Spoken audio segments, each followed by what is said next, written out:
السلام علیکم، وطن نیوز کے ساتھ میں ہوں ذیشان علی۔ سب سے پہلے نظر ڈالتے ہیں ہیڈ لائنز پر۔ سلالہ چیک پوسٹ پہ حملہ، امریکہ کا پاکستان سے معافی مانگنے پہ غور۔ وفاقی وزیر خارجہ آج روس روانہ ہوں گی۔ امریکہ سے روابط میں بہتری کے لیے شہری رحمان سرگرم۔ لاہور فیکٹری حادثہ، عمارت کے ملبے سے لاشوں اور زخمیوں کو نکالنے کا سلسلہ جاری۔ پاک برطانیہ ون ڈے اور T20 سیریز کے لیے اسکواڈز کا اعلان۔ اور ملک میں سردی کی شدید لہر جاری، بلائی علاقے برف کی لپیٹ میں۔ اور اب خبروں کی تفصیل۔ امریکی اخبار نے دعویٰ کیا ہے کہ امریکہ پاکستان سے تعلقات پہ جمی برف پگھلانے کے لیے سلالہ چیک پوسٹ حملے پر معافی مانگنے کے لیے غور کر رہا ہے۔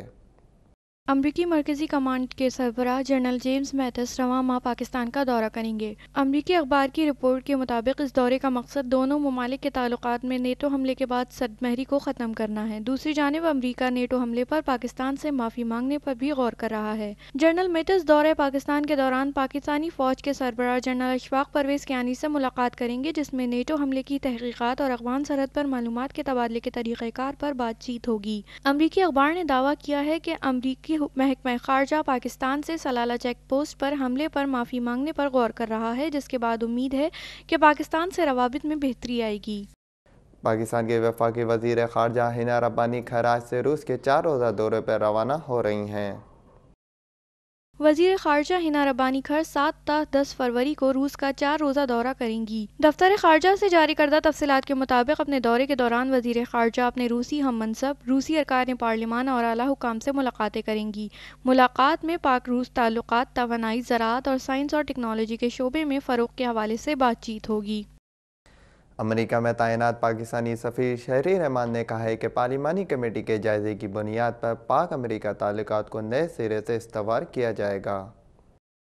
امریکہ کے لیے پاکستانی سفیر شہری رحمان نے واشنگٹن میں امریکی عہدیداروں اور پاکستانی نژاد امریکی سماجی کارکنوں کے اعزاز میں ظہرانہ دیا، جس میں پاکستان اور افغانستان کے لیے خصوصی امریکی ایلچی مارک گراسمین، کانگریس رکن جیم موران اور اہم امریکی حکام نے شرکت کی۔ اس موقع پر پاکستانی سفیر کا کہنا تھا کہ بدعنوانی کی موجودہ فضا دونوں ملکوں کے لیے سازگار نہیں۔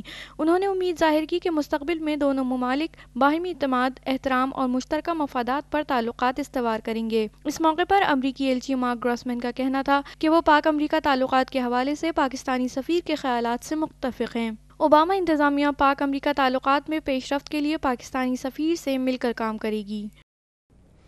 لاہور میں گزشتہ روز فیکٹری میں بوائلر پھٹنے سے گرنے والی عمارتوں کا ملبہ ہٹانے کا کام پچھلے 24 گھنٹے سے جاری ہے اور اب تک ملبے سے 17 لاشیں اور 24 زخمی نکالے جا چکے ہیں۔ لاہور کھاڑا اسٹاپ کے قریب بوائلر پھٹنے سے گرنے والی عمارتوں کا ملبہ ہٹانے کا کام گزشتہ 24 گھنٹوں سے جاری ہے اور اندازہ لگایا گیا ہے کہ تاحال 30 سے زائد افراد ملبے تلے دبے ہوئے ہیں۔ واقعہ کل صبح 8:30 بجے علاقے میں قائم ادویہ ساز ادارے کا بوائلر پھٹنے سے پیش آیا۔ دھماکے سے فیکٹری کی 3 منزلہ عمارت کے علاوہ متعلقہ گھروں کی چھتیں گر گئیں، جہاں امدادی ٹیمیں، سول، دفاعی اور ضلعی انتظامیہ مسلسل امدادی کارروائیوں میں مصروف ہے۔ تاہم تنگ گلیوں اور جدید سہولیات کی عدم موجودگی کے باعث کام سست روی کا شکار ہے۔ ریسکیو کارکنوں کے مطابق ملبے کو مکمل طور پر ہٹانے میں کم از کم مزید 24 گھنٹے لگ سکتے ہیں، تاہم امدادی کارکنان پر امید ہیں کہ مزید افراد کو زندہ بچایا جا سکتا ہے۔ پاکستان سے ٹیسٹ سیریز میں وائٹ واش شکست کے بعد برطانیہ نے ون ڈے اور T20 سیریز کے لیے انگلش اسکواڈ کا اعلان کر دیا ہے۔ پاکستان کے خلاف ون ڈے اور T20 سیریز کے لیے انگلش اسکواڈ میں جوس بٹلر اور ڈینی برگس کے نام شامل کیے گئے ہیں، جبکہ بیل جگہ بنانے میں ناکام رہے۔ ون ڈے سیریز میں انگلش ٹیم کی قیادت ایلسٹر کوک اور T20 میں اسٹیورٹ براڈ کریں گے۔ دونوں ٹیموں کے درمیان پہلا ایک روزہ میچ 13 فروری کو ابوظہبی میں کھیلا جائے گا۔ دوسری جانب پاکستان نے بھی T20 اور ون ڈے کے لیے ٹیم کا اعلان کر دیا ہے۔ 16 رکنی اسکواڈ میں شاہد آفریدی بھی شامل ہیں۔